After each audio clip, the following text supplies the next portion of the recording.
Lecture 7 chapter 3 limitations of Ohm's law.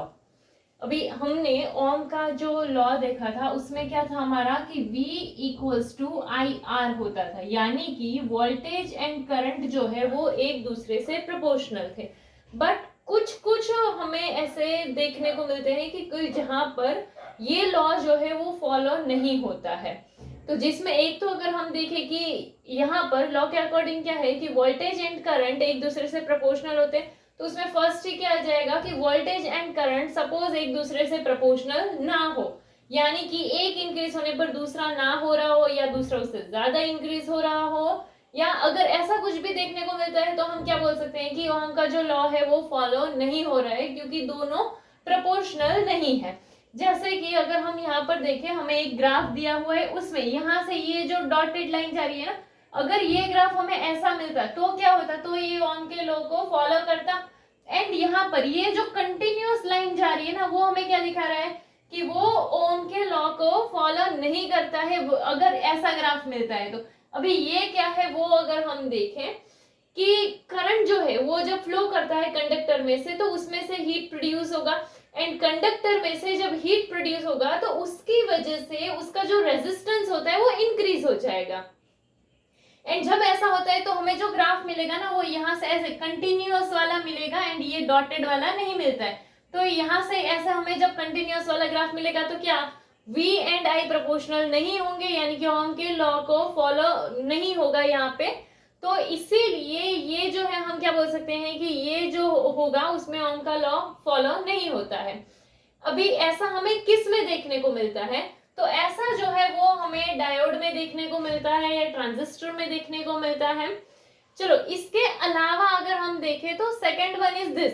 तो V and I का जो रिलेशन है वो V के पोलैरिटी पर डिपेंड करता है, यानी कि सपोज हमारे पास कोई वैल्यू हो, वो पॉजिटिव हो एंड नेगेटिव हो। वोल्टेज के लिए हमारे पास कोई वैल्यू हो जो पॉजिटिव हो एंड नेगेटिव हो, तो उसके लिए क्या होना चाहिए कि चलो पॉजिटिव के लिए हमें जो करंट मिल रहा है तो वही सेम वोल्टेज के नेगेटिव वैल्यू के लिए करंट जो है उसका वैल्यू तो उतना ही मिलना चाहिए, बस उसका जो डायरेक्शन होगा वो कैसा होगा, अपोजिट होगा। बट यहाँ पर अगर हम देखें तो ऐसा देखने को नहीं मिलता है। यहाँ पर क्या है कि पॉजिटिव एंड नेगेटिव वैल्यू के लिए जो हमें करंट की वैल्यूज मिल रही है वो डिफरेंट है,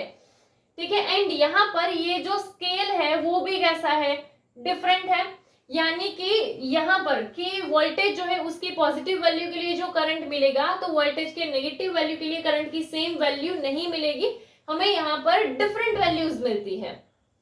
तो यहाँ पर भी हम ऐसा बोल सकते हैं कि ये जो है ओम के लॉ को फॉलो नहीं कर रहा है,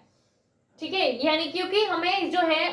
जो वोल्टेज है उसकी पोलैरिटी चेंज होने पर सिर्फ करंट में पॉजिटिव या नेगेटिव का चेंज होना चाहिए, बट वैसा ही चेंज नहीं हो रहा है, लेकिन डायरेक्शन के हिसाब से ही सिर्फ चेंज आना चाहिए, बट यहाँ पर उसका पूरा वैल्यू चेंज हो जाता है। एंड लास्ट वाला अगर हम देखें तो उसमें क्या है कि हमारा जो है V एंड I जो है वो वन वन फंक्शन हो, यहाँ पर हमें जो है वो वन वन फंक्शन देखने को नहीं मिल रहा है। वन वन फंक्शन यानी कि अगर हम देखें तो वन वन फंक्शन में क्या होगा कि अगर किसी एक का एक वैल्यू है तो उस वैल्यू से दूसरे में एक ही वैल्यू आ सकता है, मतलब कि एक वैल्यू के लिए दो डिफरेंट आंसर नहीं मिलने वाले हैं, एक वैल्यू के लिए एक ही आंसर मिलेगा। बट यहाँ पर अगर हम देखें तो क्या देखने को मिलता है कि चलो यहाँ ये हमारा करंट है, यहाँ पर वोल्टेज है, तो अगर हम ऐसे अगर देखें तो यहाँ पर क्या होगा, इस पॉइंट पे एंड इस पॉइंट पे, ये दोनों पॉइंट पे करंट का वैल्यू कैसा है, सेम ही है, बट स्टिल ये दोनों पॉइंट पे हमारा ये जो वोल्टेज है वो कैसा है, एक का यहाँ आ रहा है एक का यहाँ आ रहा है, तो वोल्टेज कैसा आ रहा है, डिफरेंट आ रहा है, बट करंट जो है वो कैसा है, सेम है। तो यहाँ पर हम क्या बोल सकते हैं कि वो वन वन फंक्शन नहीं है, ठीक है, यानी कि करंट के एक ही वैल्यू के लिए हमें वोल्टेज की एक से ज्यादा वैल्यू मिल रही है, ठीक है। ऐसे टाइप का जो है वो हमें कहाँ पर देखने को मिलता है, गैलियम आर्सेनाइड में हमें ऐसा देखने को मिलता है। तो यहाँ पर भी हम बोल सकते हैं कि ओम के लॉ को फॉलो नहीं हो रहा है यहाँ पे, क्योंकि यहाँ पर भी वोल्टेज एंड करंट जो है वो ऐसे लाइक प्रोपोर्शनल नहीं है, करंट के एक ही वैल्यू के लिए दो वोल्टेज का वैल्यू मिल रहा है, यानी इन शॉर्ट एक से ज्यादा वोल्टेज का वैल्यू मिल रहा है। तो इसीलिए ये जो तीन जो है वो हमने ऐसे देखे कि जहां पर ओम का लॉ जो है वो फॉलो नहीं हो रहा है। अगर कोई भी हमारे कंपोनेंट्स है कि जिसमें वोल्टेज एंड करंट प्रोपोर्शनल है तो हम बोलेंगे कि वो ओम के लॉ को फॉलो कर रहे हैं। एंड अगर हमें वोल्टेज एंड करंट जो है वो प्रोपोर्शनल नहीं देखने को मिलते हैं, यानी कि वो ओम के लॉ को फॉलो नहीं करते हैं। तो ये ओम के लॉ की लिमिटेशन से मेनली 3 चीजें याद रखनी है। फर्स्ट वाले में क्या होगा कि दोनों करंट एंड वोल्टेज प्रोपोर्शनल नहीं है। सेकेंड वाले में क्या होगा कि जो